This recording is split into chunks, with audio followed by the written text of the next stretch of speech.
Next ఇది bottles sterilise చేసేది అనమాట. మనం వాష్ చేసిన తర్వాత బాటిల్స్ ఇందులో స్టెరిలైజ్ చేయాలి. ఇది స్టెరిలైజ్ మెషిన్. ఇది సపోజ్ ఈ బాటిల్ స్టెరిలైజ్ చేయాలంటే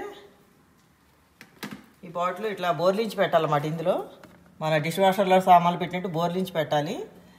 ఈ బాటిల్స్ అన్నీ అడుగు దాంట్లో పెట్టి, ఇంకా ఉంటాయి కదా బాటిల్స్ అన్నీ ఇట్లా ఆర్గనైజ్ చేసుకుని బోర్లించి పెట్టి మూతలు కూడా అందులోనే పెట్టుకోవచ్చు హైట్ ఎక్కువ ఉంటే.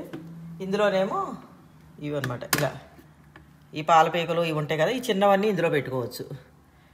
పెట్టుకొని ఇట్లా పెట్టుకొని ఇక్కడ మోడ్స్ ఉంటాయి, ఆటో, డ్రై, థా అండ్ స్టెరిలైజ్. ఆ మోడ్స్ సెలెక్ట్ చేయగానే ఇన్బిల్ట్ టెంపరేచర్ సెట్ అయి ఉంటుంది ఎవ్రీ మోడ్ కి. దాని టైమర్ కూడా సెట్ అయి ఉంటుంది.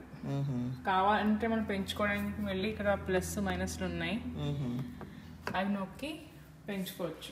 ఓకే, ముందు మిషన్ అయితే నాకు తెలుసు, ఇది కొత్తది కదా, నాకు ఇంకా దీని గురించి